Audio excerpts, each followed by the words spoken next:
tô preparando essa casa pra vós, mercê. Tô preparando essa casa pra vós, mercê. E nessa casa quero riso solto com muita criança pelo corredor. E nessa casa quero pôr carinho, quero pôr cheirinho, quero pôr amor. Tô preparando essa casa pra vós, mercê.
Então, boa noite a todas e todos. Nessa mais uma noite de Pororoca.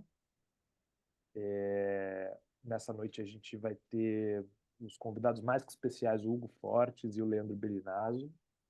Então eu vou aqui passar a palavra para a Estela Barbieri e para a Valéria Gobato, que vão apresentar aqui à noite. Boa noite, Estela. Boa noite, Val. Boa noite para todo mundo. Obrigada, Pedro. Bom, é uma alegria ter o Leandro e o Hugo aqui com a gente.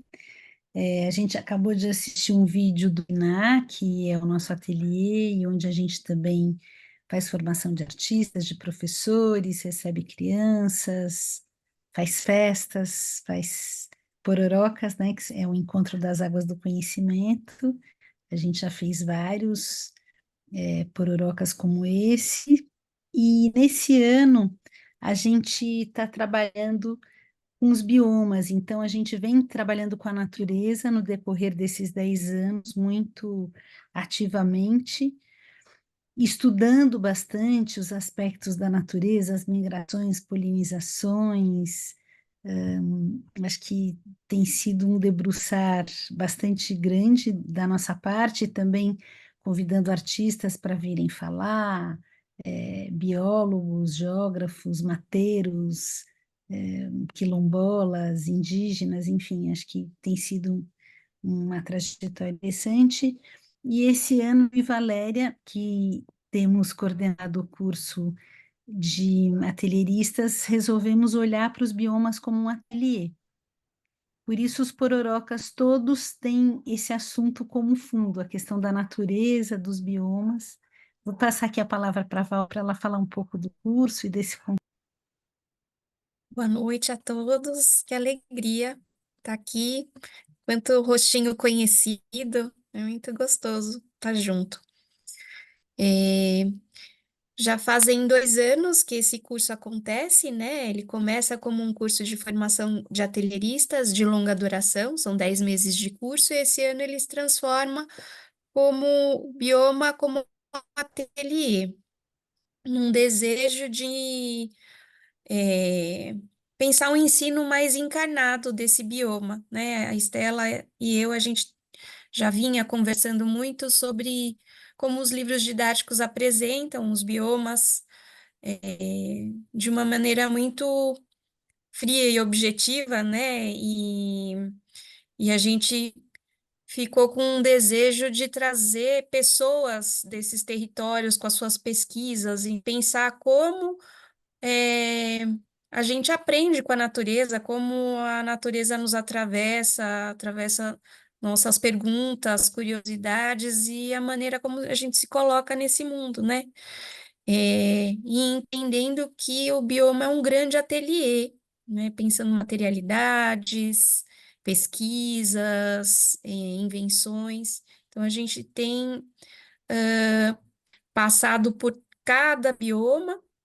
A gente agora está entrando no Pampa, e cada pororoca a gente traz também uma pergunta que tem nos provocado, né, Estela? O primeiro pororoca desse ano foi o bioma como professor, com o Luiz Rufino e a Hanna Limuja. Estão pensando o bioma como professor e o sonho como uma prática pedagógica também, né? Como um lugar que a gente aprende.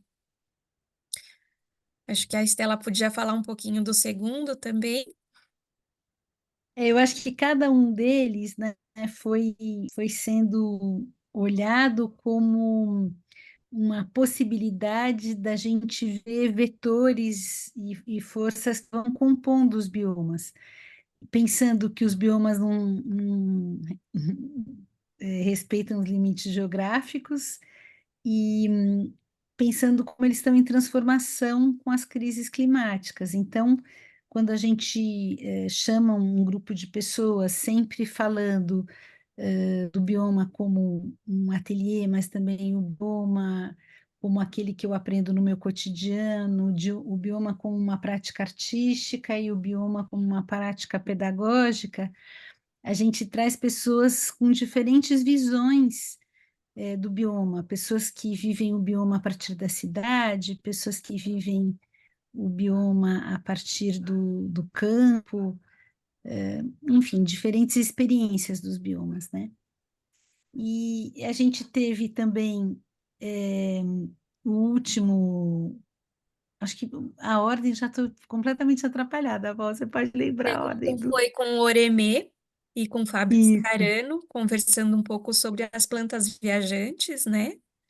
E foi muito Uhum. especial esse encontro. O terceiro foi com a Renata Matari e com a Viviane, né? Pensando na ancestralidade. Foi muito especial. E nas cantigas, né? Como As cantigas de trabalho, né? as cantigas de trabalho dialogam com o espaço da onde elas nascem, né? Uhum. E hoje aqui estamos num Pororocas que traz a confluência entre a arte e a ciência e a palavra, né? Uhum. A palavra, a narrativa, a fabulação, a literatura, né? Bom, então, a gente vai agora apresentar os nossos convidados e eu espero que a gente tenha uma boa noite. Eles se prepararam lindamente para esse encontro, acho que vai ser muito legal.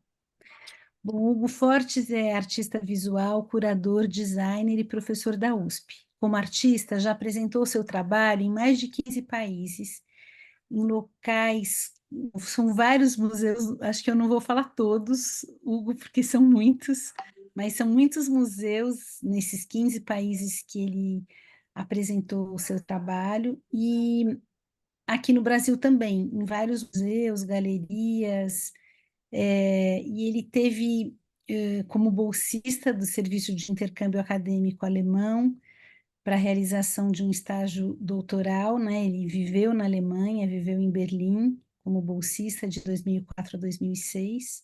Ele é doutor e livre docente pela Escola de Comunicações e Artes da USP. Sua pesquisa é voltada pelas relações entre arte e natureza, com destaque para questões relativas à paisagem, aos animais e à água.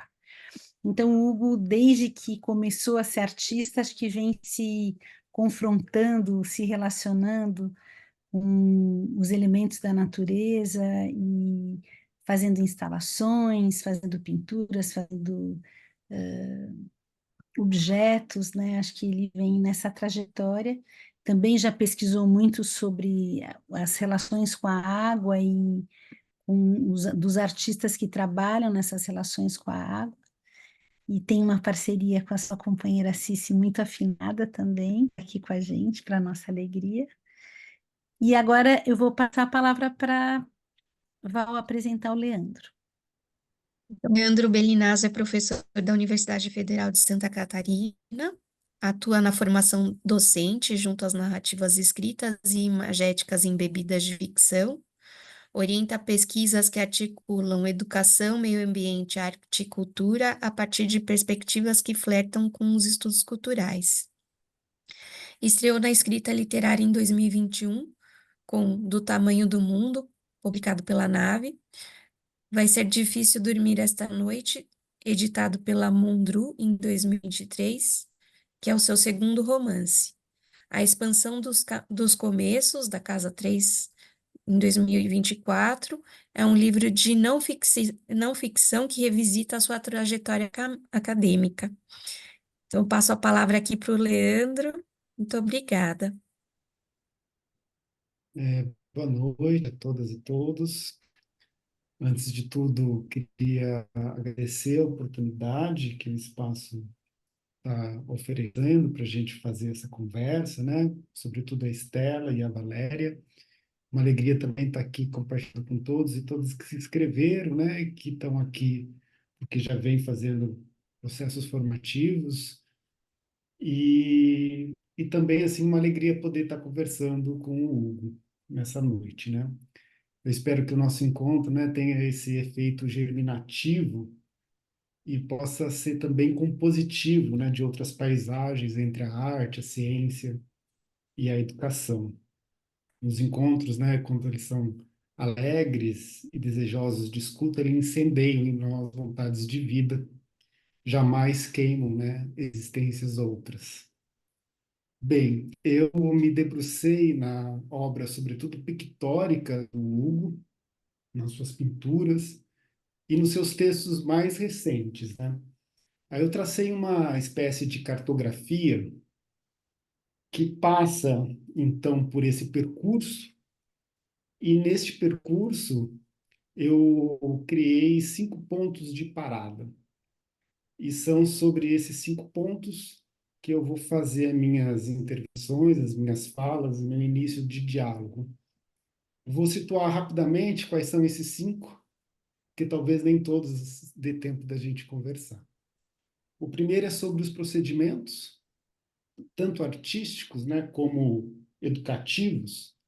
Estou sempre muito interessado sobre os processos criativos, né, tanto aqueles que reverberam efetivamente em obras artísticas, mas também que reverberam em aulas. E os outros pontos são, referente ao papel do leitor e do espectador frente às obras, aos processos. O outro é sobre as questões da nomeação, como a gente dá nome às coisas. O outro é sobre a educação ambiental, especificamente, um campo no qual eu converso já há muitos anos. E o último é sobre as nossas intencionalidades, as nossas pedagogias em relação às coisas que vamos colocando no mundo. Bem, então eu vou começar falando sobre a questão dos procedimentos. Nas pinturas mais recentes do Hugo, nós somos convidados a sentir a força da floresta. Vendo-as pela internet e aqui, também nessa apresentação, durante a minha fala, eu fico instigado a perguntar para o Hugo sobre os seus procedimentos, sobre os gestos, né, de criação das obras. Eu sei, a gente é possível, lendo um texto recente do Hugo, ele vai afirmar, vai dizer para a gente que as pinturas foram inspiradas, né, em fotografias que são produzidas na Amazônia durante uma residência artística que ele realizou antes ainda da pandemia do coronavírus em 2018. E, segundo ele, né, eu vou abrir umas aspas para citá-lo. As pinturas, elas destacam aspectos expressivos que nem sempre são visíveis nas fotografias. Mesmo a gente coletando estas informações, permanece ainda um certo desejo de estar junto ao artista, acompanhando cada pincelada, vendo a pintura germinando diante dos nossos olhos, como se fosse possível notar cada movimento de uma planta deixando de ser semente para, em breve, ela mesma estar pronta para iniciar uma semeadura. Em uma cena do romance da Anne Sibran, que se chama O Primeiro Sonho do Mundo, um médico parisiense, especialista em cirurgia de catarata, desconfiado do olhar seletivo e pomposo da pintura do seu tempo, século XIX, ele visita o ateliê de um homem que compra os quadros de Camille Pissarro com o intuito condescendente de atenuar a vida miserável do pintor.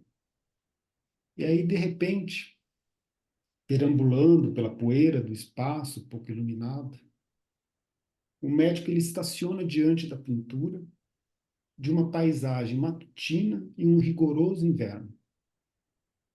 Há árvores frutíferas nuas e um homem de costas com seu cajado em uma estrada rural. O médico vê, na nebulosidade da paisagem, os olhos lacrimejantes do pintor. Ele está imerso em um frio intenso, segurando com a mão direita, em um esforço e uma emoção incomuns, pincel lambuzado de cor. O médico ele se sente vivo diante da pintura. A paisagem tinha algo de sensível, de palpável. O pintor ele desejou um instante de caminhada silenciosa ao lado do camponês. Agradou ao médico a fugacidade da luz, as sensações de permanência e de leveza.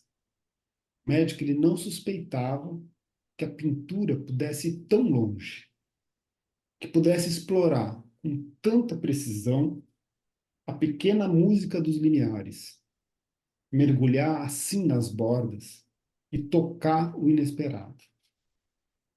Mais do que descobrir, explicar, significar, ações que uma ciência ecológica provavelmente colocaria em prática diante de uma floresta a ser mais conhecida, decodificada, as pinturas do Hugo nos convidam a uma imersão no bioma amazônico. Elas nos fazem ir mais longe. Na paisagem diante de nós, mergulhamos. A tocamos e escutamos com os olhos, com o corpo todo.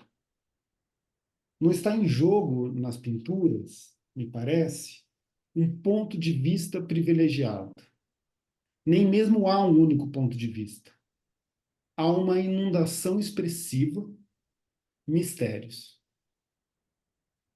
A Daniela Carvalho, ao se deparar com as pinturas florestais do Hugo em uma exposição lá em Uberlândia, ela escreve o seguinte: da porta do museu já foi possível ouvir a seiva da árvore centenária, correndo por entre as células alongadas traqueais da anatomia do vegetal. A pintura emanava um cheiro úmido que inundava a planta dos pés. No caso, né, da pintura do Pissarro, comentada no romance da escritora francesa Anne Syrah, aparece, talvez um tanto naturalizada, a ideia de que tais encontros sensíveis com a paisagem só poderiam ser vividos caso o pintor estivesse concretamente imerso na cena, jamais dentro de um museu ou de um ateliê protegidos do vento, do frio, da neblina. O ateliê necessariamente precisaria ser a espacialidade concreta do bioma. Em um ensaio recente, Hugo oferece indícios de que o lugar onde se escreve, se pinta, ele importa. Logo no começo desse ensaio, a gente lê o seguinte, eu vou abrir aspas também para citar Hugo. Inicio a escrita desse texto sentado em meu jardim, ou, mais precisamente, no quintal aos fundos da minha casa. A escolha desse local, pouco usual para essa finalidade, certamente afetará a minha forma de pensar e escrever sobre o jardim. Aí eu pergunto e passo a palavra para o Hugo. É uma questão relevante para a arte das décadas iniciais do século XXI, essa ideia de que para escrever e pintar com a floresta seria preciso efetivamente adentrá-la, lá, imerso territorialmente nela, ou bastaria fechar os olhos, se transportar imaginativamente ao bioma, acionar rastros memorialísticos dos encontros florestais pregressos, alguns deles documentados em fotografias, e assim, com esses gestos, a floresta também seria sentida no corpo, nas mãos que escrevem e pintam. E aí eu vou um pouquinho além. No interior privado do ateliê, há um momento específico do dia em que você prefere pintar em razão das luzes, das sombras projetadas no espaço? O cavalete está situado em um lugar específico, por alguma razão específica? Por fim, uma última indagação, então, para esse primeiro bloco de questões relacionadas aos procedimentos. Existia um projeto conceitualmente pensado antes das pinturas florestais começarem ou há simplesmente um começo? Bom, primeiramente, obrigado, né, Leandro, por abrir aí a nossa conversa de uma forma tão especial, com um texto tão sensível, tão tocante, que a gente também precisa mergulhar no teu texto, né? Da mesma maneira que você fala em mergulhar aí nas minhas pinturas, eu acho que o teu texto abre muitas possibilidades aí para a gente até entender o próprio trabalho, porque acho que o trabalho do artista é um pouco assim que funciona, né? Nem sempre a gente sabe totalmente aquilo que a gente está fazendo, mas é com o olhar do outro que a gente vai se nutrindo e vai sendo irrigado também pelo olhar do outro e outras coisas podem vir a germinar, né? Eu fiquei muito feliz aí com as tuas considerações. Acho que você traz várias questões, né, dentro dessa primeira fala, né? Uma das coisas que me chamam muita atenção, né, assim, que você descreve nessa passagem aí desse romance sobre o quadro do Pissarro, esse olhar, uma frase que você falou, né, assim, da ideia de ver germinando diante dos nossos olhos aquela paisagem, né? Eu acho que da mesma maneira, eu penso um pouco a pintura e como tenho feito a pintura, um pouco dessa forma, porque acho que quando a gente vai pintando, as coisas vão germinando diante dos nossos olhos também, né? É um pouco essa vontade de descobrir aquilo que vai germinar e nos faz pintar, porque ainda que muitas dessas imagens elas partam de fotografias realizadas na floresta, elas nunca são iguais na floresta, iguais à floresta, porque acho que a experiência de estar na floresta é muito forte, para mim que foi algo que mudou o meu trabalho, né? Assim, eu sou um artista, eu vim inicialmente muito mais da instalação, do tridimensional, né? Acho que depois vocês vão ver algumas imagens de trabalhos anteriores mais ligados a isso. Mas no momento que eu cheguei na floresta amazônica, aquilo lá para mim já era uma grande instalação, né? Assim, cheia de formas, cheia de sensações corporais, cheiros, sons, né? Coisas até que nos assustam, né? Assim, você tem que tomar cuidado. Uma dificuldade também de visualização mesmo, né? Você fala sobre a questão das pinturas não terem muitas vezes um ponto de vista privilegiado, né? Como é o caso do cânone da pintura de paisagem, né, que muitas vezes vai ter toda uma história de composição, de um ponto de vista, que depois vem até com a questão da perspectiva, né, assim, a ideia da profundidade que você tem na pintura histórica de paisagem. Ali na floresta isso se perde um pouco, porque primeiro a gente está imerso dentro da floresta por todos os lados, né, e para baixo e para cima, e com seu corpo ali sendo tomado por aquela sensação gigante. A fotografia é apenas um recorte impossível de conter toda a floresta ali, de conter todas as informações. E a pintura, ela também acaba sendo um recorte, mas eu acho que talvez por essa certa imprecisão que ela tem, né, assim, ou essa impossibilidade também de captar a realidade diretamente, mas ao mesmo tempo revelando outros traços, às vezes até percebidos, mas não conscientemente da floresta.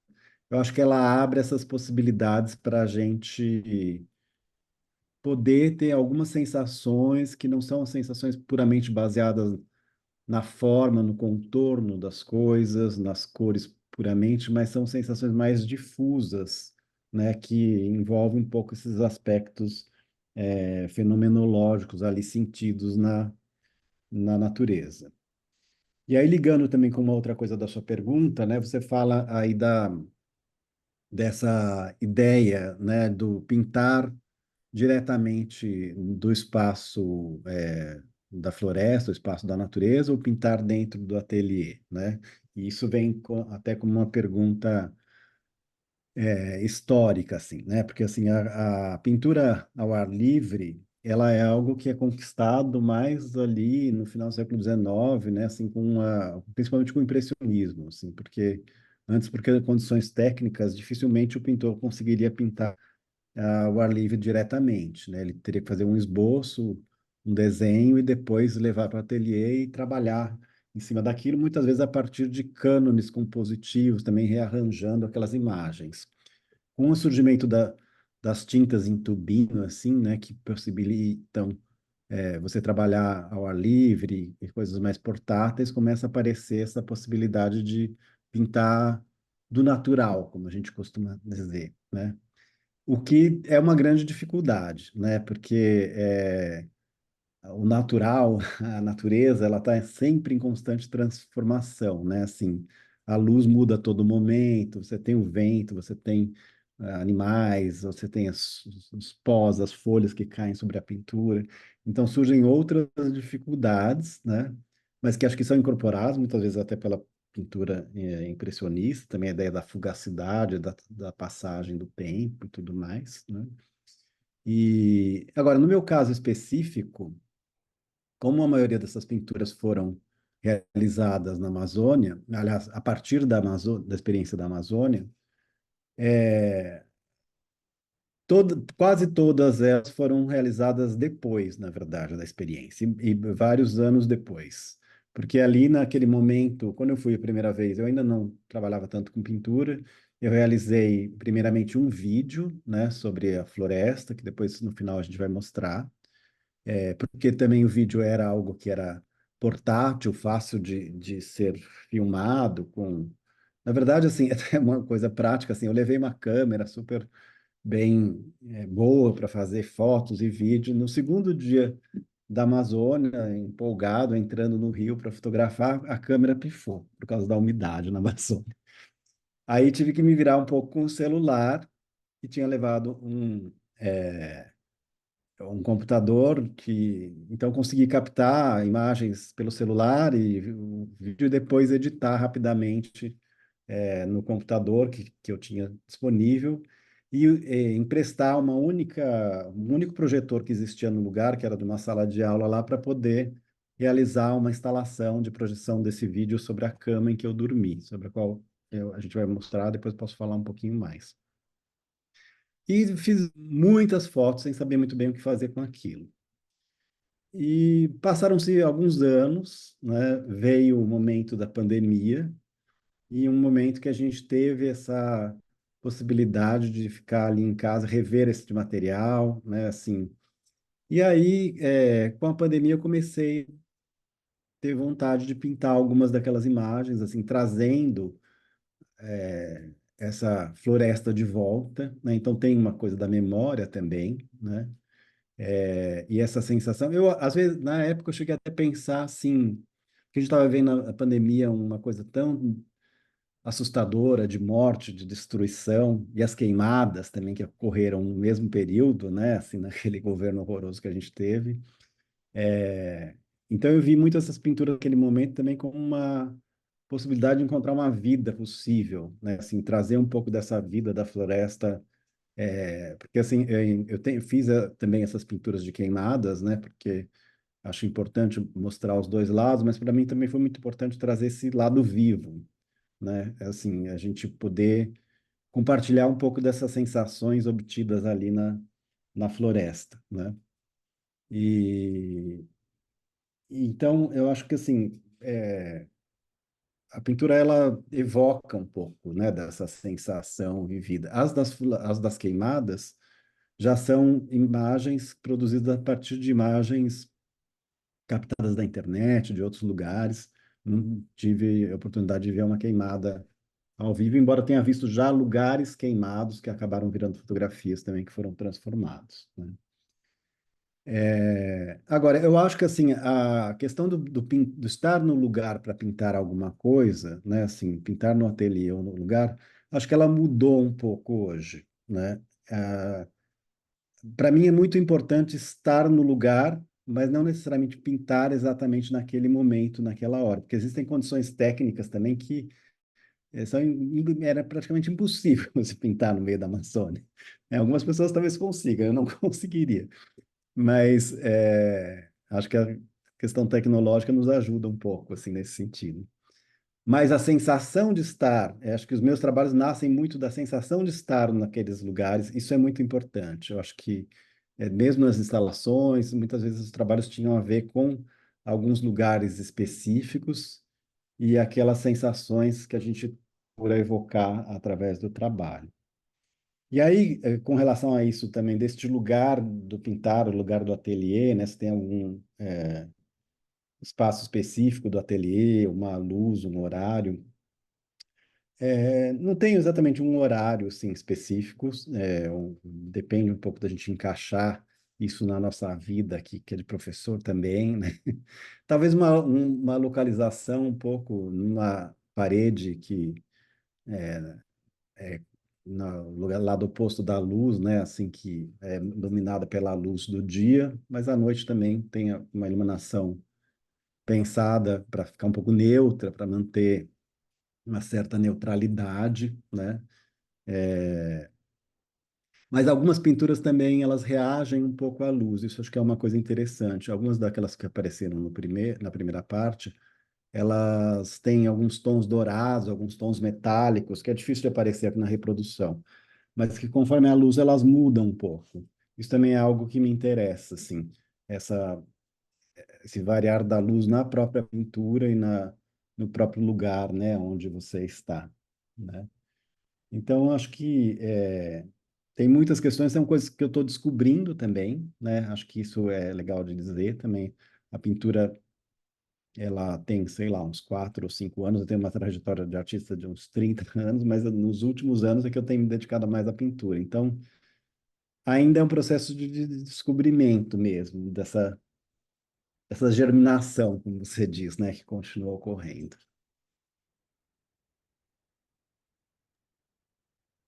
eu acho que eu continuo, né? Isso. Aí a gente vai Tá. conversando. Tá certo. Não, é que ouvindo você dizer, eu agora penso assim que o teu trabalho pictórico pode, ele entra em relação com o que vem sendo chamado mais nos últimos tempos, uma certa virada vegetal também na, na conjunção das experiências, né, com o mundo natural, porque essa ideia da dissolução, da imprecisão, né, do corpo, das sensações difusas, cria também uma rasura, essa ideia do excepcionalismo humano, né, da presença, do olhar, do ponto de vista, do humano retratando ou representando, ou conjugando, ou criando a história, né? Então, acho que vai em sintonia com esse lugar um lugar um pouco de uma presença ética, é um lugar um pouco de escuta, de um esforço um pouco de se dissolver, de dissolver o ponto de vista, né? Eu acho que a pintura, os teus trabalhos talvez se aliem, né, nesse lugar desse campo da virada vegetal que acontece também em outras áreas, né, no contemporâneo. E é interessante pensar, isso eu não tinha me dado conta, das temporalidades distintas, presentes. Porque tem um aspecto que me parece presente na própria obra, que a gente, ao entrar em contato com ela, a gente sente as temporalidades, as ancestralidades, que aquelas árvores que estão ali são os vários seres, né? E também o ato em relação à experiência imersiva na floresta ser de lugares distintos do tempo, assim, né? A pintura não é só de um momento, né? Então, há uma conjugação de temporalidades, tanto nas obras como me parece, nos seus processos criativos, né? E uma outra dimensão que eu pensei agora, te escutando, é que a experiência, me parece, também acontecer no ato da pintura, né? Uhum. É um trabalho sobre uma experiência imersiva na floresta, mas ao mesmo tempo me parece que é também uma experiência que vai acontecendo, continua esse processo no próprio ato criativo, né? Ele também configura uma outra experiência, ou quem sabe um outro modo você chamou de uma sensação de estar, né? Que é importante para a configuração dessas obras, que talvez configure assim, uma certa pergunta sobre os modos como a gente habita os lugares, né? Também uma pergunta sobre o habitar. Bem, esses são alguns comentários a partir do que você disse. Eu, assim, também pensei em uma conversa também que passasse um pouco por uma questão que é tão importante para mim, que a gente pode ficar conversando sobre a sensação, né, sobre a experiência, mas queria trazer também um conjunto de questões sobre a narrativa, sobre as histórias que a gente pode contar ou escrever se deparando com as imagens, né?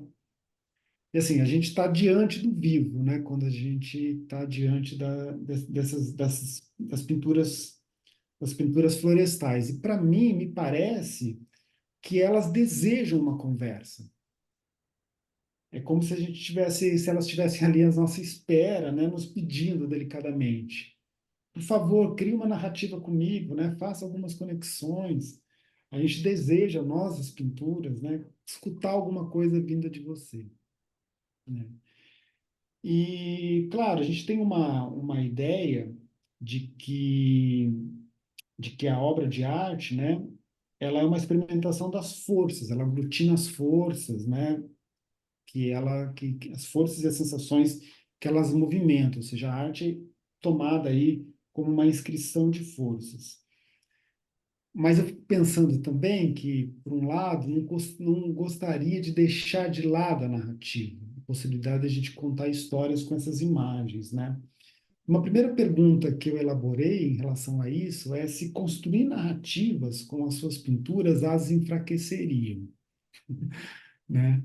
Será que, se a gente se colocasse diante da pintura, buscando extrair delas histórias, né, ficcionais mínimas, mas ainda assim histórias,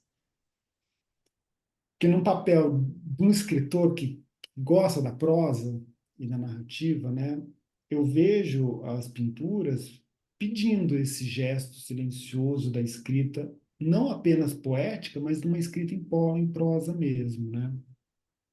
Então, eu pensei nesse segundo bloco de questões um pouco sobre essas indagações que giram em torno da relação do espectador, do leitor, que vai pensar em histórias e em narrativas diante das imagens, né? Diante dessas imagens. E no ato criativo das obras, Hugo, você pensa nas conversas que elas podem vir a suscitar? Essa é uma outra pergunta, assim, né? Uhum. Porque as paisagens, elas parecem querer sair da tela. Elas explodem diante de nós, e talvez isso tenha a ver com o que você disse, né?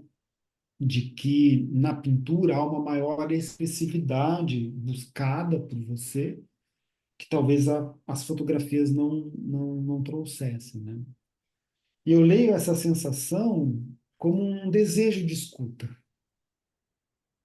É como se as pinturas esticassem, né, de novo, né, esticassem os ouvidos em meio à sinfonia jazzística da floresta e desejassem escutar, né, os rastros de sentido, as conexões criadas por quem se posiciona ou posiciona o corpo diante delas, né? Eu também tive recentemente numa imersão na Amazônia, em junho agora desse ano, de 2024, e essa exuberância sonora da floresta, ela me impactou muito, assim. Impressionante mesmo. É incrível, né? É uma sinfonia de pássaros, grilos, águas, ventos, germinações, espíritos, fogos. E a tua videoinstalação, né, a Amazônia Insônia, que é de 2019, ela nos diz disso, né? A gente consegue um pouco ter a sensação dessa sinfonia, né? Ver o filme, esse filme pela internet, ao mesmo tempo, ele nos distancia de uma certa ambiência, né? Da ambiência onde ele é mostrado enquanto obra, né? Porque me pareceu que ele é um vídeo projetado na cama, né? Uma cama um pouco, um tanto quanto essa imagem, precária, que está encoberta por um mosquiteiro translúcido, né? E um casebre meia floresta, que é a cama que você dormiu, né? Durante a tua residência artística na Amazônia. Quando eu fiz essa imersão, eu dormi numa rede. Quer dizer, dormi não. A primeira noite eu não consegui dormir, mas a partir da segunda noite, sim. Mas voltando um pouco às pinturas, né? Se a gente toma elas, né, como encerradas nelas mesmas, sem referentes externos, elas se afastassem, né, dos códigos narrativos, linguagem, conversa sobre as histórias que porventura graçam, inclusive as ficcionais. Mas seria impertinente, te pergunto, diante de uma pintura sua, o espectador, o leitor, insistir, né, na construção de uma narrativa, na produção de algum sentido, né?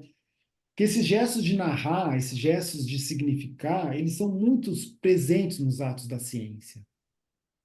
Eles são, talvez, mote central dessas práticas científicas, né? A significação e a narração. E também, talvez, na prosa literária, né? Bem, as suas pinturas, de certo modo, elas nos permitem também, vou fazer só um parênteses, né? Rasurar hierarquias e estereótipos. E, com isso, intensificar histórias que são protagonizadas pelos não-humanos. Nos dissolvemos de novo, né? Aquela ideia do excepcionalismo humano, dissolvemos no exterior das paisagens. Acho que você também, na primeira intervenção, falou um pouco sobre isso, né? Criada nas cores, nos jogos de luzes e sombras. É como se o outro nos olhasse. Um pouco uma inversão, né? Como se esse outro. Nas pinturas, sobretudo, são as plantas. É um mundo inteiro delas, né? Bem, as suas pinturas, né, Hugo, elas não elaboram uma verdade científica, evidentemente, né?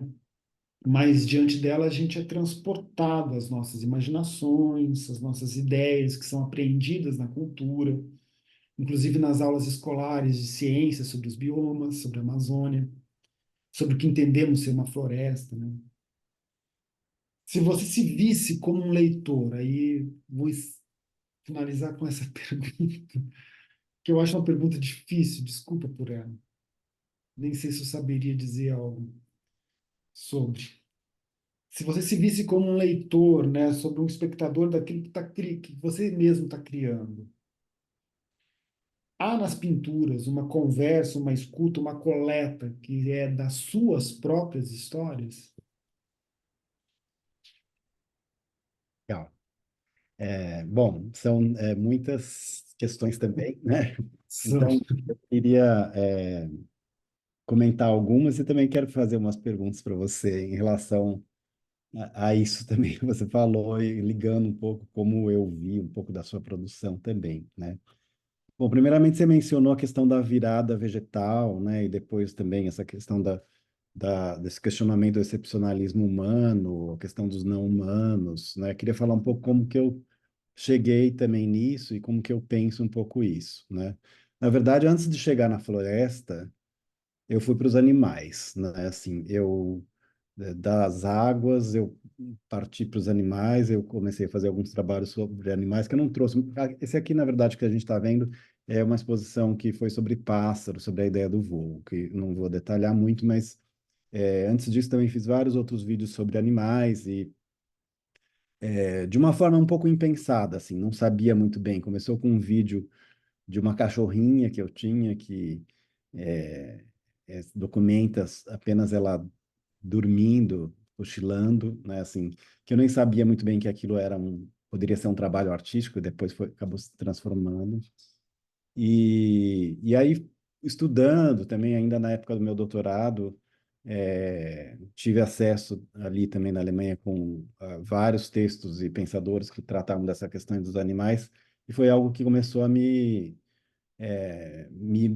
tocar muito profundamente pela questão dos afetos com os animais também. E esse olhar do outro que você menciona foi extremamente, e ainda é extremamente importante para mim e para o meu trabalho, assim. Então, muitos desses trabalhos dos animais, eles procuravam tentar ou se colocar no lugar do animal, ou tentar imaginar o que passaria por dentro da cabeça do animal, como é que aquele animal perceberia aquele espaço externo, a paisagem, ou a gente mesmo, como é que tem até esse vídeo que é da cachorrinha, ela olha para a câmera como se ela estivesse olhando para a gente, né? Então tem esse olhar também de retorno, né?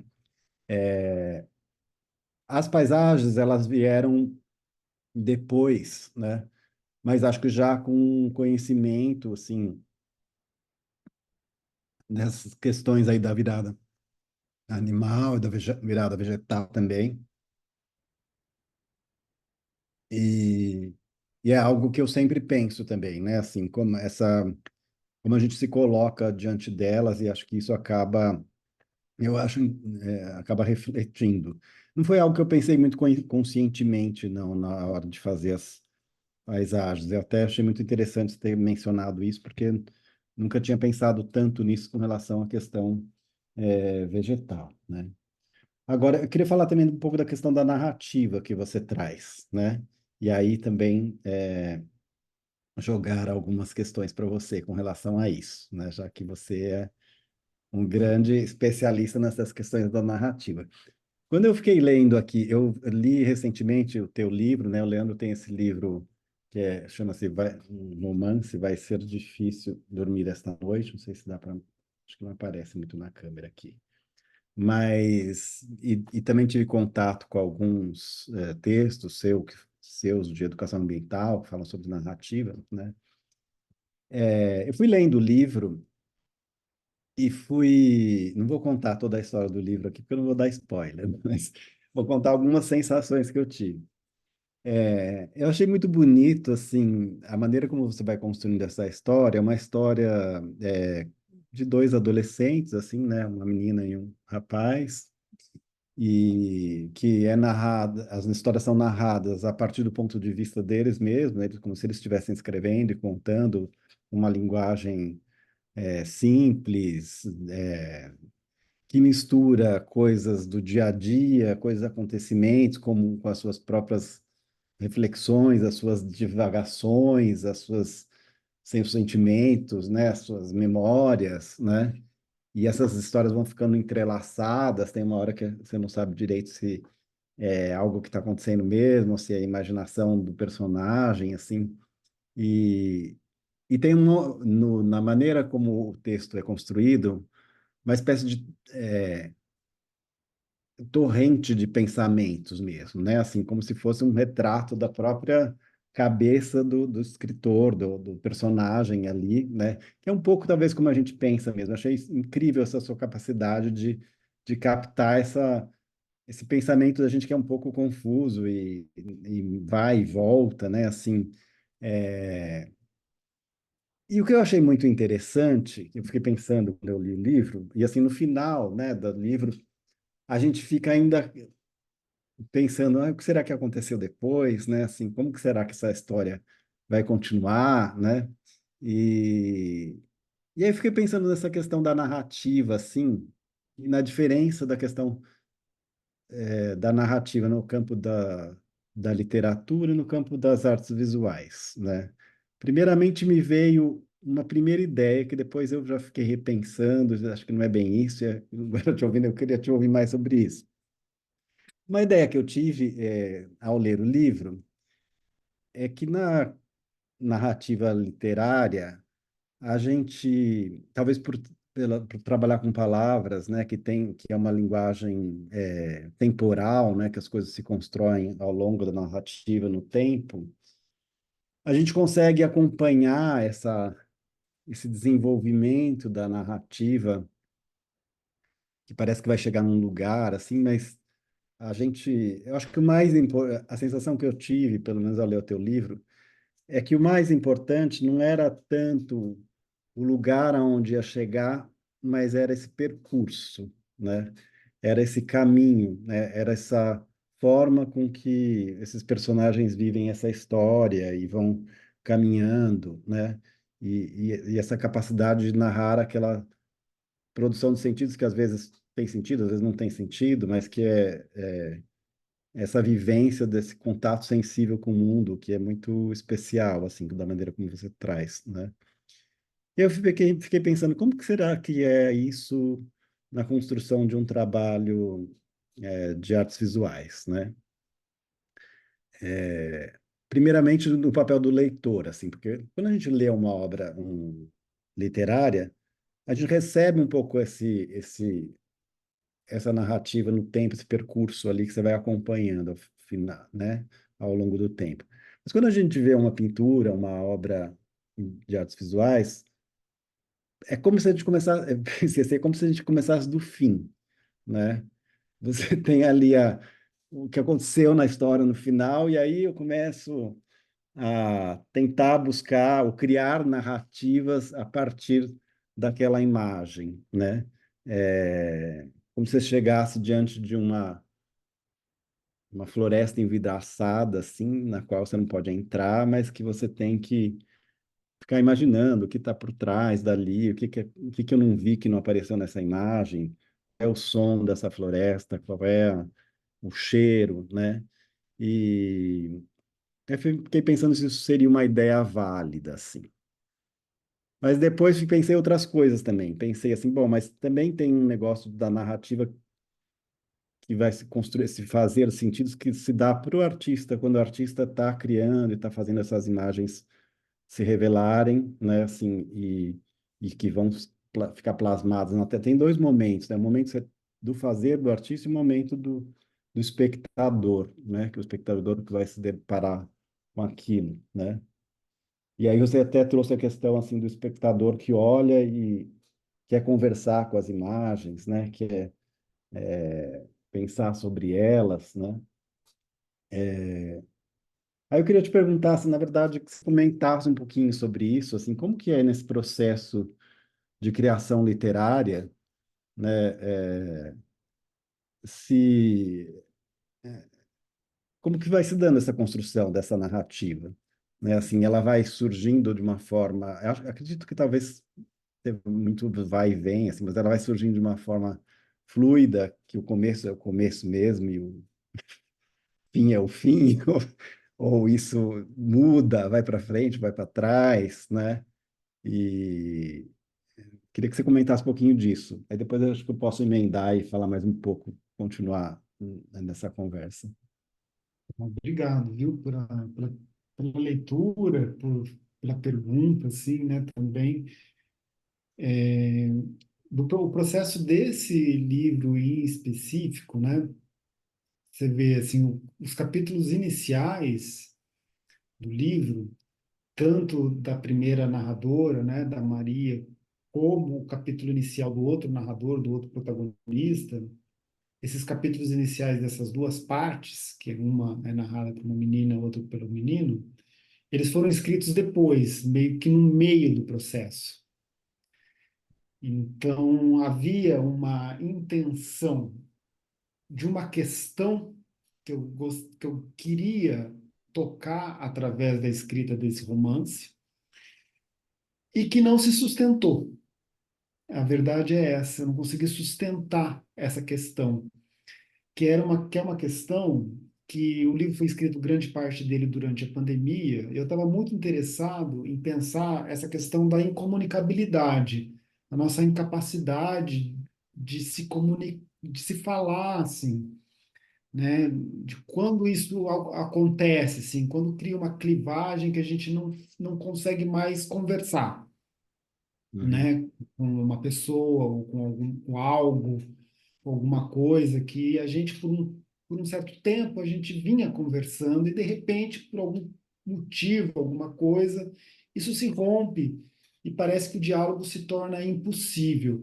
Eu acho que é um gesto da modernidade, talvez, da gente insistir nos diálogos, né? Insistir nas concertações, querer continuar conversando.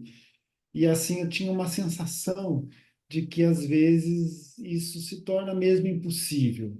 Chega um momento que o rompimento ele é muito se impõe, vamos dizer assim, né?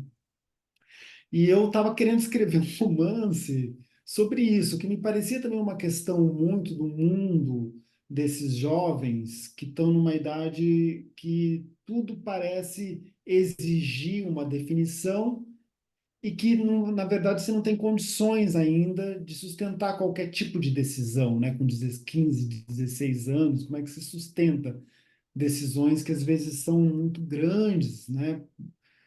Para se tomar. Embora isso aconteça, me parece, com todas as idades, talvez nesse momento da adolescência isso se imponha com muita força. Essa era uma questão, sabe? Então tinha assim, uma ideia, né? Que eu fui tentando trabalhar e lá pelas tantas eu vi que isso não se sustentava, eu não conseguia criar uma história, né, uma narrativa que isso ficasse evidente, que essa fosse a questão que se tornasse possível de enredar o livro. Então, eu fiquei no impasse, no impasse. E aí, durante o processo da escrita, é que surgiu uma ideia, porque me parece que na construção literária, eu tenho essa sensação, embora também seja um escritor iniciante, me considero assim em formação, né? Tenho apenas 2 livros publicados em ficção. É muito importante constituir um arco narrativo. Se ele vai ter temporalidades distintas, né? Vai ir e voltar no tempo, mas ter um arco, né? Talvez é o mesmo processo nos trabalhos acadêmicos, né? Que você precisa ver uma história se completar, né? Ter um arco narrativo para você defender uma tese ou uma ideia, mas no caso da literatura, você não defende uma ideia, mas se coloca ali um conjunto de questões, né? Uma história em pé. Então, foi no processo de escrita, já com muitas páginas, que me veio assim, escrevendo uma ideia que poderia construir esse arco narrativo, né? E aí, quando eu descobri isso, que eu não posso contar, porque senão dá um spoiler, né? Porque imagino que o leitor só vai descobrir isso mais ao final do livro, aí eu volto e reescrevo, né? Porque daí eu tenho uma ideia do arco, de como o livro vai se constituir, né? E aí sim, eu reescrevo, eu releio tudo e reescrevo grande parte já com essa, com esse, eu chamando de arco narrativo montado, assim, né? Então, para mim, o meu processo foi, com esse romance, foi um pouco isso, né? Acho muito rico o que Foi, você está falando, porque acho que você está contando um pouquinho desse percurso, né, criativo aí também, né, que a gente não imagina quando a gente está lendo, né, e talvez seja um pouco também como a gente trabalha na criação em artes visuais. Muitas vezes você, né, tem esse vai e volta, você, né, não é tão claro. Você perguntou se existia um projeto, né, assim, daquilo assim, do livro. conceitual antes de você fazer o seu ato de criação, né? Não, né? Acho que eu trabalho de uma forma também muito intuitiva, assim, que as coisas vão se construindo. Quando eu comecei as primeiras pinturas, nem imaginava, né, que fosse virar alguma coisa, assim. Comecei porque estava em casa, pandemia, tal, nem acreditava muito. Eu tinha aprendido a pintar um pouco quando eu era adolescente, né? A Estela, acho que depois vai até falar disso, né? A gente teve uma tia-avó que nos ensinou a pintar. E, mas não tinha trazido isso. Eu acho que o momento da pandemia acabou fazendo isso surgir, né? Mas eu acho interessante que você traz essa ideia da construção também, né? Desse percurso criativo. E eu fiquei pensando, tem alguns trechos também do livro que me tocaram muito, assim, porque acho que tinha muito a ver com algumas coisas que eu também vivia ali, né? Tem um trecho, eu fui procurar de novo, eu não achei mais no livro, mas está no começo do livro, que é uma... Eu não sei se vou descrever muito bem, porque eu já li um tempinho, não vou lembrar totalmente, mas é uma pequena cena que a menina aparece olhando um aquário, né? E, e aí ela lembra do professor de biologia, né? Que queria explicar o aquário, os peixes, não sei o quê. E tem uma coisa assim, não, mas vamos deixar esses peixes lá sozinhos, fazendo a sua vida, né? Esses peixes não estão nem aí com isso. Isso é algo que para mim me tocou muito esse momento, assim, porque eu também tive muito quando criança, essa coisa com aquários, né? Assim, né? Meus trabalhos de instalação vieram de aquários, né? Então eu me coloquei muito naquela cena, assim, dessa criança, assim, que quer descobrir um pouco mergulhar naquele mundo do peixe, o que será que o peixe estava pensando ali quando ele olha para mim, quando ele passa ali, né? E eu associei também isso com toda essa questão aí da virada animal também, que, né, a gente já falou. Ou tem outros momentos, né, que você falou também no início, assim, né, que a ciência às vezes quer explicar, quer dar um sentido a partir da racionalidade, da classificação, né, enquanto que a poesia ela se encaminha para outros lugares, ou a prosa, ou a narrativa. E um outro trecho também que eu queria só lembrar aí do livro, aí já na história do menino, que o menino tem um pai engenheiro, né, que quer que ele seja engenheiro, a família toda de engenheiros, e esse pai trabalhou ali na transposição do Rio São Francisco, né, na modificação, né. E aí eu acho que eu vou até ler um pedacinho, porque eu achei muito legal esse pedaço aqui. E aí ele fala, assim, né, conta essa história do pai, e o menino não necessariamente quer seguir os mesmos passos do pai, né, começa a se interessar por cinema, por poesia, por outras coisas meio proibidas na sua família, né, e, E aí tem uma parte aqui que ele fala que, que eu achei muito bonito, assim, né? Ele está falando do pai, né, que trabalhava na construção lá da transposição do Rio São Francisco, mas teve que deixar esse trabalho porque o menino tinha nascido e ele voltou para a família, né? E aí tem uma parte que ele está contando assim: antes o futuro era ver o rio encharcando as plantações de sei lá o quê, colocando fim à seca no país. Agora o futuro sou eu, menino, porque tinha nascido, né? O pai teve que voltar. O começo da vida de mais um engenheiro de sucesso na família, a molhar de orgulho os olhos de todos. Acontece que para mim o Rio São Francisco está ferido, machucado mesmo, sofrendo com essa tal de transposição que os engenheiros fizeram com ele. Imagina ser obrigado a viajar para lugares onde não se quer estar de jeito nenhum, ter seu caminho desviado na marra, na obrigação. Rio deseja estar no mar. Eu achei muito tocante essa parte aqui, e também senti uma identificação muito grande. Eu tenho um dos trabalhos, acho que já passou aí, que tem uma relação direta com essa coisa da transposição do Rio São Francisco, né? É um trabalho chamado Onde, é uma instalação com os aquários, que eu fiz logo depois que eu voltei da Alemanha, que era o momento que estava acontecendo a transposição do Rio São Francisco. E como eu vim estudando a questão dos rios, aquilo me tocou muito. Como mudar um rio de lugar, né? Assim, o rio é um demarcador da paisagem, né? E ao mesmo tempo eu estava mudando de lugar, eu estava voltando da Alemanha para cá e estava. Acho que vai aparecer daqui a pouquinho as próximas imagens aí. Aí eu resolvi inserir. Não, acho que não está exatamente na ordem, mas uma hora ela aparece, quando apareceu, saliento. Eu resolvi inserir nessa instalação algumas caixas, né? O trabalho chama-se Onde? Acho que ele está aí nessas imagens, acho que mais para cima, talvez. Umas caixas de transporte, umas caixas de mudança, né? Que eram aí, é esse trabalho aí, né? E tem, acho que mais uma imagem para cima também. Essas caixas de mudança, como se você pudesse transportar, aí também, esse rio de um lugar para o outro, né? E, ao mesmo tempo, nesse rio, ali embaixo, acho que na outra foto dá para ver melhor, ou na outra.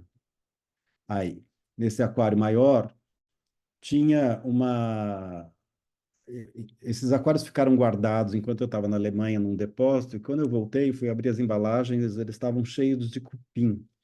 E os cupins tinham comido um pouco da embalagem, feito um desenho que parecia um rio, né? Então eu resolvi um rio, uma árvore, tinha essa coisa de ramificação. Ótimo. E aí eu achei muito interessante, assim, como essa vida em movimento aí acabou sendo,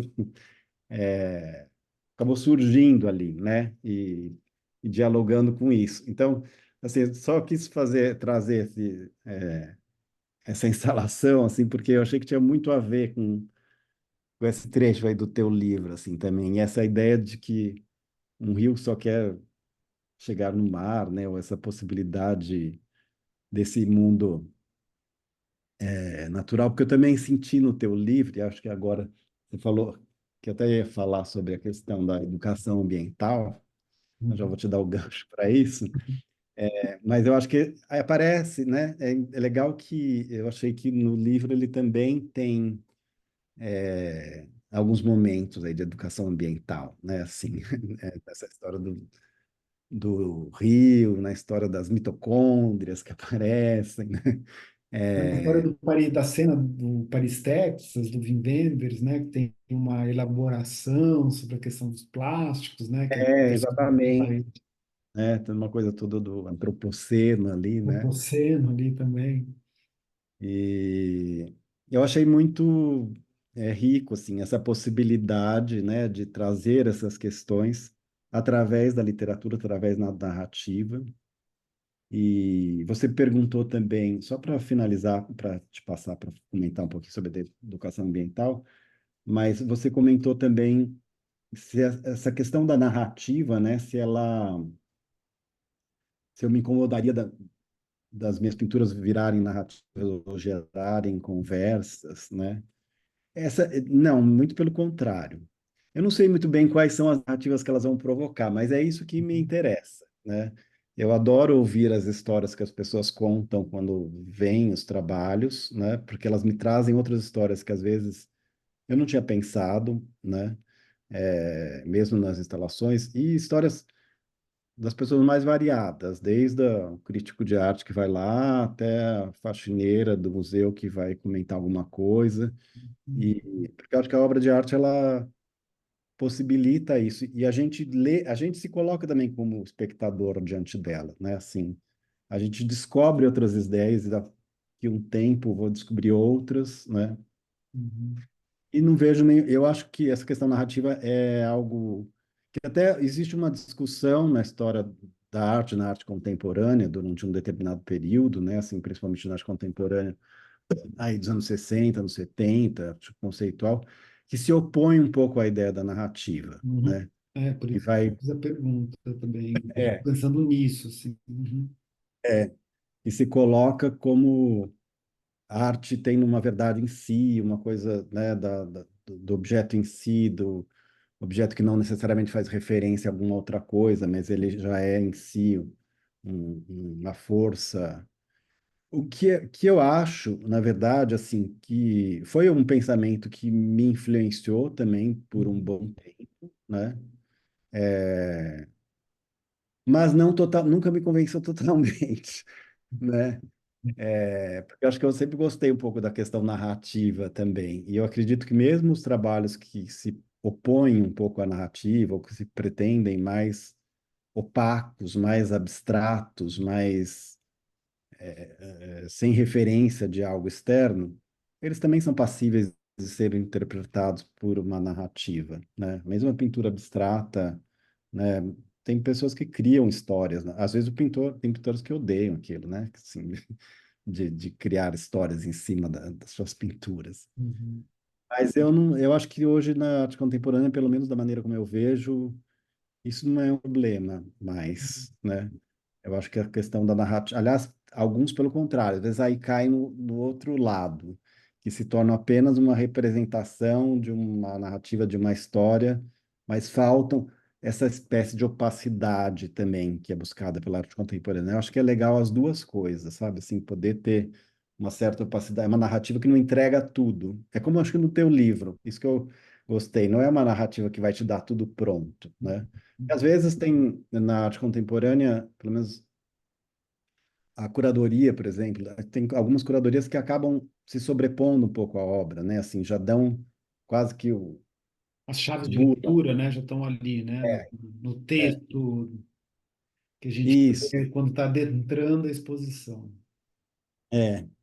Mas eu acho que o interessante de um trabalho de arte é também poder escapar disso, né? Assim, mas acho que ele pode dialogar com a narrativa, mas pode ter várias narrativas, não uma narrativa única, né? Isso é algo também que você traz até num texto que você fala sobre a natureza, e aí já mais para o lado da educação ambiental, né? Uhum. Dessas relações com a natureza que elas podem ser várias, né? De múltiplas perspectivas, de múltiplos momentos. Acho que talvez você pode até comentar um pouquinho sobre isso e trazer um pouco mais essa questão da educação ambiental, seria legal. Legal, vamos falar então um pouquinho de educação ambiental. É, tem uma frase sua, né, também um texto, né, que é um dos últimos, o texto que é chamado, né, Problematizações acerca da imagem enquanto conhecimento da natureza, né, um texto de 2018. Tem ali uma frase que você diz, né, que proporciona a escuta admirativa da natureza é um dos papéis que a arte pode assumir. Fiquei com essa frase, né? A gente aprende também nesse texto, também é um texto interessante, porque eu acho que tem um pouco isso no teu trabalho, ensaístico, aí eu estou chamando, né, sempre uma atenção à historicidade das questões, né? Então, nesse texto, por exemplo, a gente aprende, né, que esse tema central da representação pictórica da natureza, ela ganha destaque no século XVII, né, através da pintura holandesa, que inaugura os gêneros da paisagem e da natureza morta, né? Isso você que elabora nesse texto. No final do século XIX, né, ao longo de todo o século XX, é isso eu já dizendo, a gente assiste, né, daí o nascimento da fotografia, do cinema, da televisão e deste último século das artes digitais, né, que são produtoras, né, de mundos magéticos próprios, muitas vezes completamente apartados de qualquer referente concreto, palpável, né, um pouco dessa conversa que a gente estava tendo antes. Um mundo, né, repleto de simulacros. Já vou chegar na educação ambiental, que essa introdução eu acho importante para as questões relacionadas à educação. E aí eu cito uma outra questão sua, né? Além dessa frase de proporcionar uma escuta admirativa da natureza, você diz, né, que a mediação que as imagens nos impõem, elas nos possibilitam estabelecer uma relação de intimidade sensível com o mundo. Eu acho que aí tem duas chaves educativas importantes, assim, de processos educativos, né?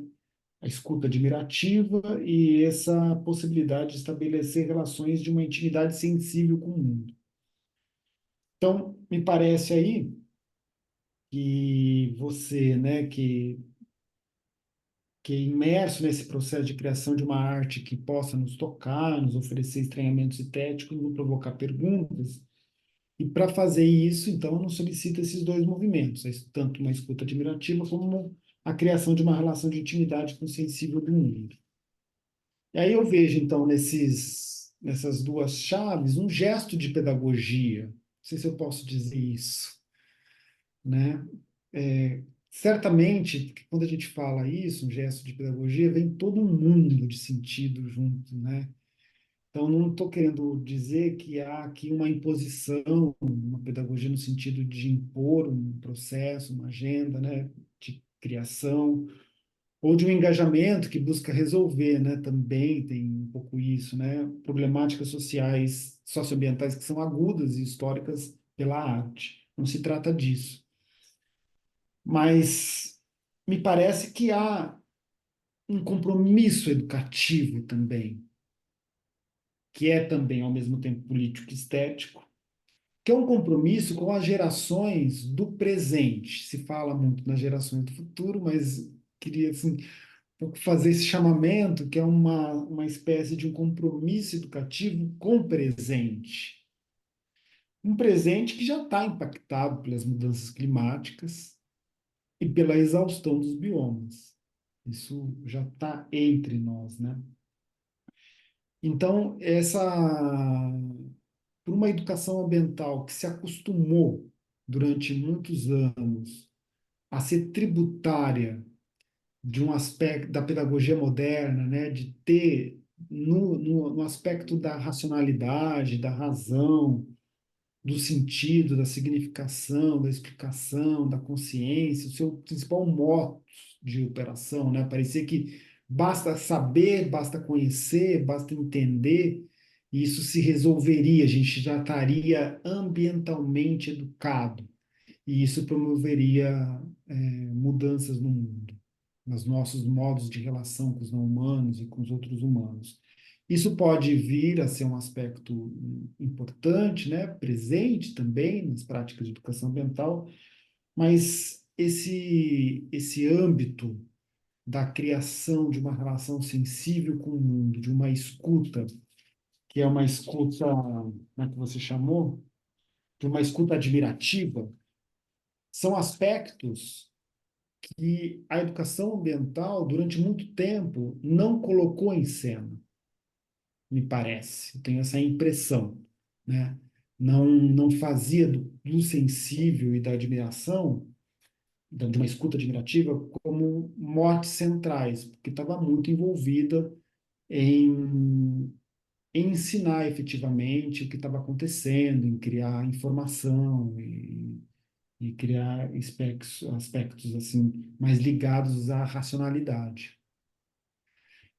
Aí A minha pergunta é, eu sei que você não tem essa atuação específica no campo específico da educação ambiental, né? Não quero te colocar nessa roubada, mas pensar de que modo você enxerga, né, esse encontro da arte, das suas pinturas florestais, das suas instalações, enfim, né, com esse mundo da educação ambiental, né? Porque por um lado também tem, né, dentro do campo uma ideia de sensibilização que é também muito focada no modo como os humanos, nós mesmos enxergamos o mundo, né?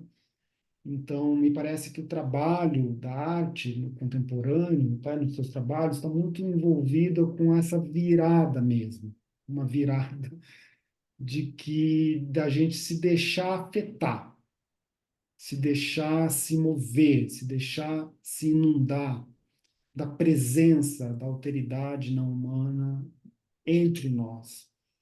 E me parece que essa é uma outra chave importante, interessante, que se abre de possibilidades para a educação ambiental, que ela talvez, em alguns momentos, me parece escutar, em muitos outros ainda está muito presa a essa ideia, né, da sensibilização do nosso olhar, ou também da racionalidade, da aprendizagem a respeito das informações a respeito do ambiente, né? Você enxerga, assim, um caráter educativo, uma preocupação educativa, assim, no teu trabalho? Tem isso também? Eu acho que sim. É assim, primeiro, porque eu sou um professor também, né? E acredito nessa capacidade de educação. É, não necessariamente eu faça talvez até agora faço mais, assim, mas de início não tinha uma consciência de uma intencionalidade de um fazer com uma capacidade educativa ou de transmissão de um conhecimento, de sensibilização sobre a natureza. Acho que isso é algo que eu fui me dando conta com a maturidade, assim, essa possibilidade também de comunicar algo através do trabalho artístico, nesse respeito à natureza, nessa ideia de trazer um pensamento também menos destruidor, né? Com todas as suas contradições também que isso tem, né? Na nossa vida do dia a dia, mas pelo menos de abrir essa possibilidade de afetar, né? Assim, essa ideia do afeto que você trouxe, acho que é muito importante para mim também, como artista, porque acho que até ela vem um pouco de uma espécie de afirmação que eu fui tendo ao longo do meu trabalho, porque falar em afeto em artes visuais até um tempo atrás era um negócio meio perigoso também, né? Assim, a arte, ainda que esteja no campo da arte, né, muito da arte contemporânea destaca a postura política e crítica apenas no sentido meio negativo, assim, no sentido da denúncia,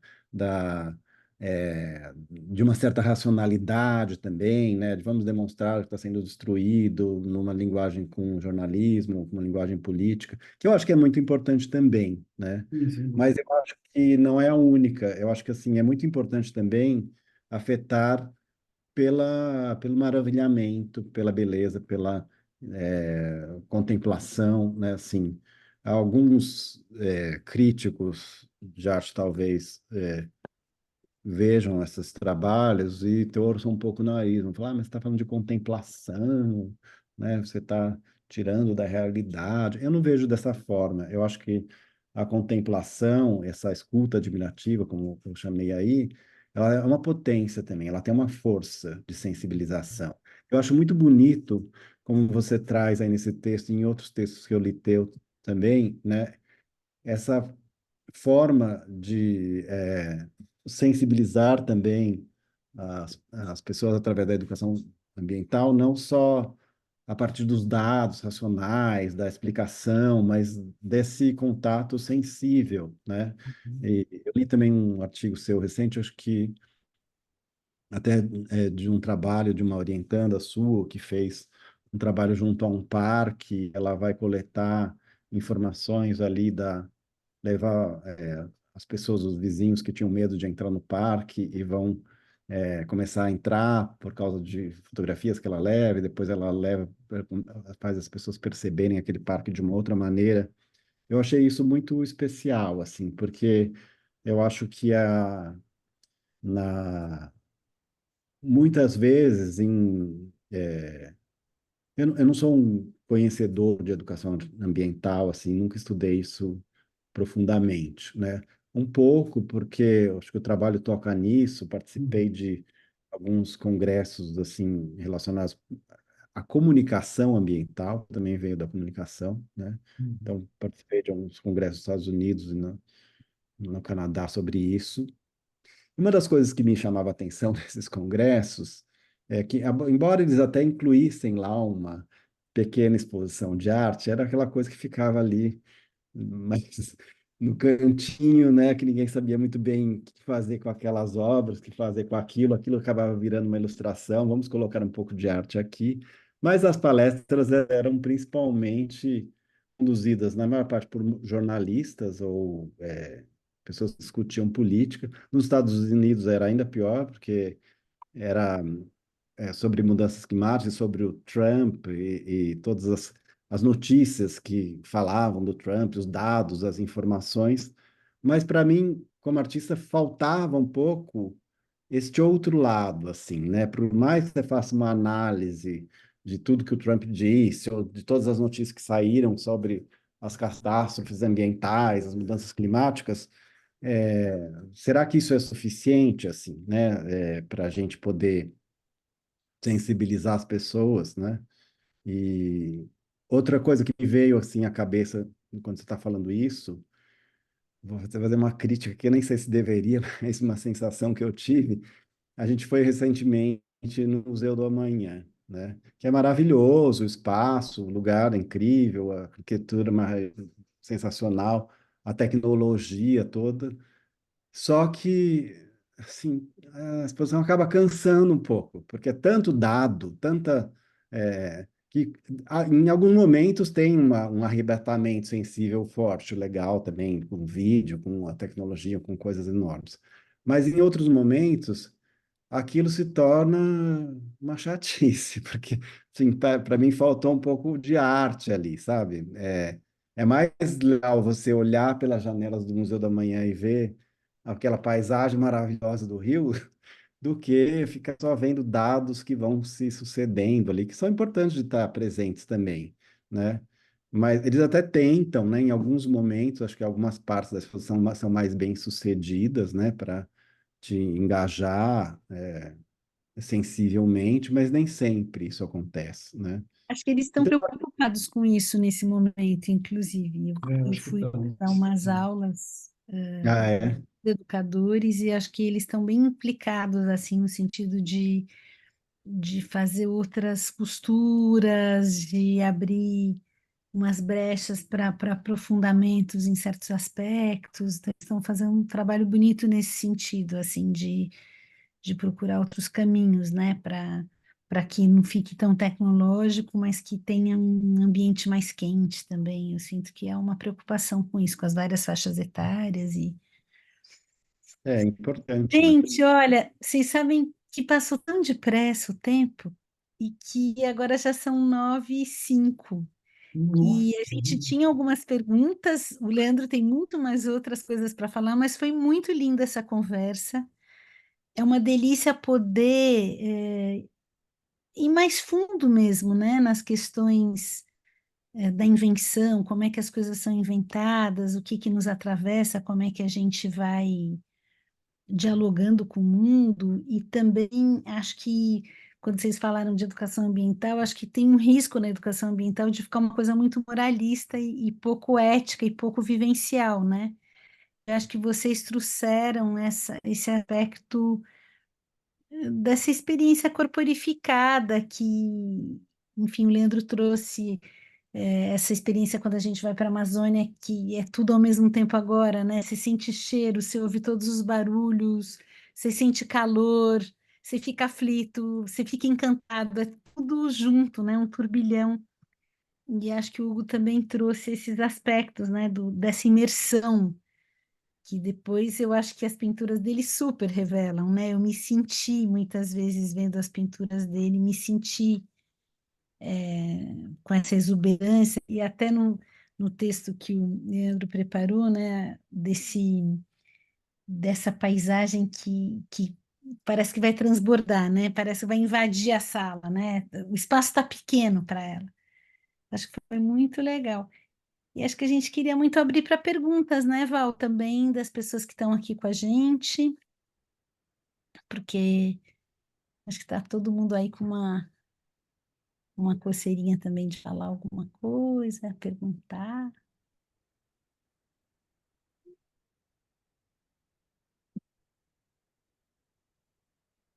E aí, pessoal? Alguém quer falar alguma coisa? Fazer alguma pergunta? Falar o que pensou?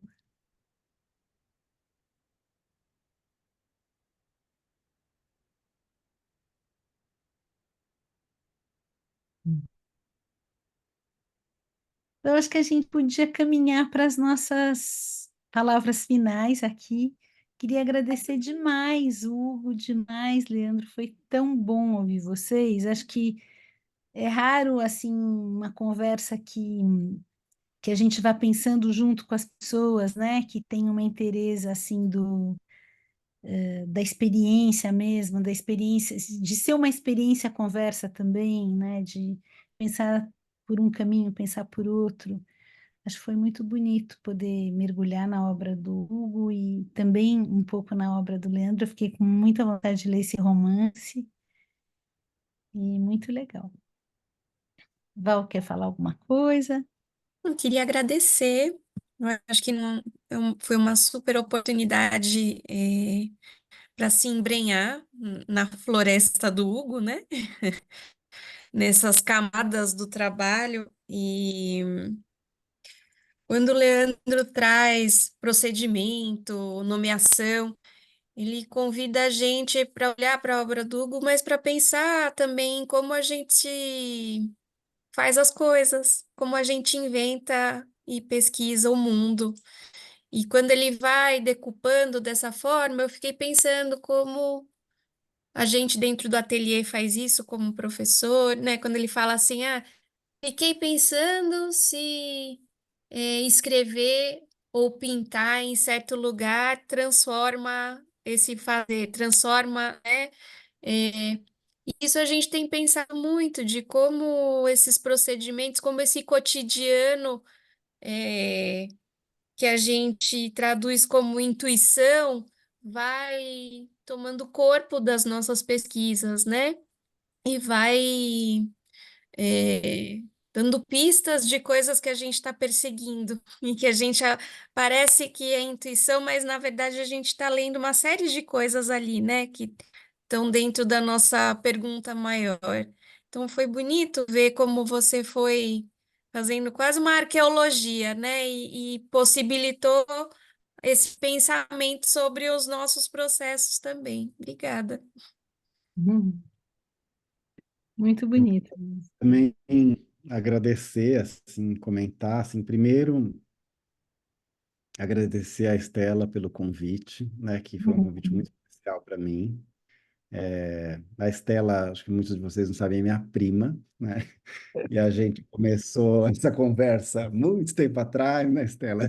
Muito No importante. quintal de uma tia, uma avó que a gente tinha, né, que é pintora, que nos iniciou aí um pouco na pintura, e essa escuta admirativa para a natureza aí, do jeito dela, né, da forma dela, mas que acho que nos tocou assim, de uma forma muito especial e nos transformou em artistas diferentes, mas que muitas vezes se encontram em vários pontos aí, né? Uhum. Então, para mim é muito especial estar aqui. Acho que a Estela também foi uma das primeiras referências de artista, que está um pouquinho mais na minha frente, assim, e que até hoje eu admiro muito, assim, tenho muito prazer de estar aqui de novo e conversar.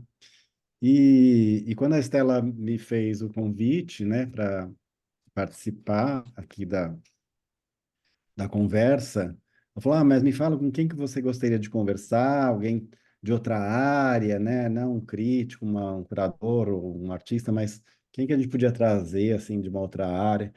Aí fiquei pensando, quem será, né? Vieram alguns nomes. E aí eu lembro, Leandro, a gente tinha pouco contato antes, né? Isso acho que é legal de falar, né? Assim, a gente tinha, na verdade, eu tinha até esquecido que eu tinha conhecido ele pessoalmente, achei que fosse só online, mas eu já tinha encontrado ele numa banca pessoalmente na Unicamp, mas depois a gente se encontrou também, acho que em uma ou duas bancas online, né? Eu Sobre fiz esse o seu tema. curso, né? Durante a pandemia, teve um curso Olha que só. você ofereceu, eu fui seu aluno. Ai, eu não sabia disso. Eu quero até gente. Obrigado. Mais uma Eu coisa que eu não sabia. agradeço. Aliás, E as anotações para a conversa de hoje, eu fiz no mesmo caderno que eu abri para fazer as olha só. anotações daquele curso que eu fiz com você. Tinha ainda Ó, umas páginas em branco, então essas páginas foram repletas de anotações agora das suas coisas. Então eu continuei ele, nossa, reabri. obrigado. Não sabia disso, né?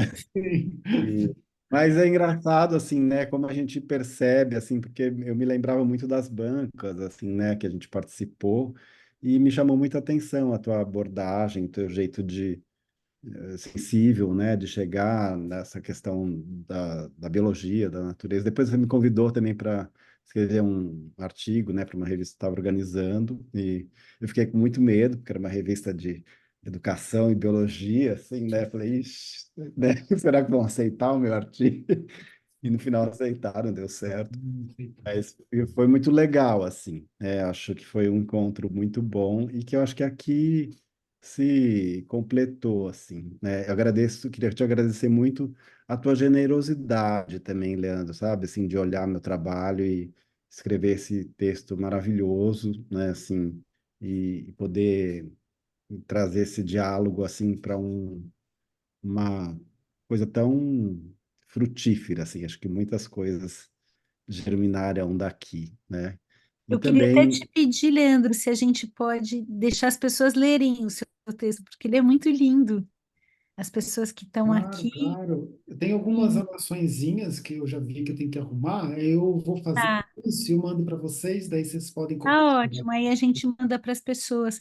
E eu queria falar uma coisa também, e aí eu acho que o Hugo vai concordar comigo, mas eu também sou artista visual e eu sinto que é uma delícia ver uma pessoa de outra área, porque não tem vícios também classificatórios, porque por mais que na arte contemporânea tenha uma abertura muito grande para muitas formas de expressão, existem guetos e também formas de olhar fechadas.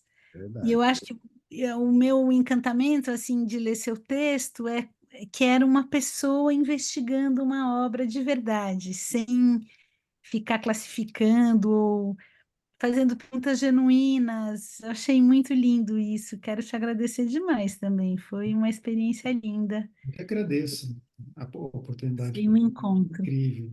E adorei essa noite também e fiquei com vontade aqui de conhecer um pouco mais também as pessoas que estão aqui com a gente. Olha, a gente vai te chamar outras vezes, Leandro. Agora, Hugo, a gente chama todo ano. Agora, você vai eu acho fazer que vamos parte fazer aqui um do nosso. presencial, que a gente precisa se encontrar mais ao vivo É, também. é verdade. É Vamos fazer verdade, presencial. verdade. Vamos sim. Gente, obrigada a todo mundo que está aqui, que veio. Muito obrigada por participarem aqui com a gente. Salvem aí a data da festa do Biná, vai ser dia 19 de outubro, vai ser uma festança. A gente espera todo mundo aqui no Biná. Leandro, se você quiser vir, está super convidado também. E vamos aí, continuando Claro, também juntos. um convite, né? Eu vou Ah, é verdade. abrir uma exposição agora nesse sábado, né, na Move Arte, que é uma galeria, espaço de artistas lá no Brooklyn. E a exposição vai abrir das 4 às 7, tarde, noite, né? E vai haver também uma performance da Cici Fonseca, que é minha mulher, que está aqui nos assistindo também. Então, queria convidar vocês todos para verem algumas das obras ao vivo, também tem algumas obras novas, bem, né? E é uma exposição com 35 artistas, tem muita coisa ali. Então, ficam convidados. Acho que tem lá no meu Instagram o convite e tal, e depois eu posso passar também aí para o ateliê. Passa assim para a gente que a gente também manda para as pessoas que se inscreveram. Legal. Obrigada, gente. Boa noite. Obrigada a todo mundo. Boa noite, obrigado. Beijo, boa noite, noite. Obrigado. Tchau, boa noite.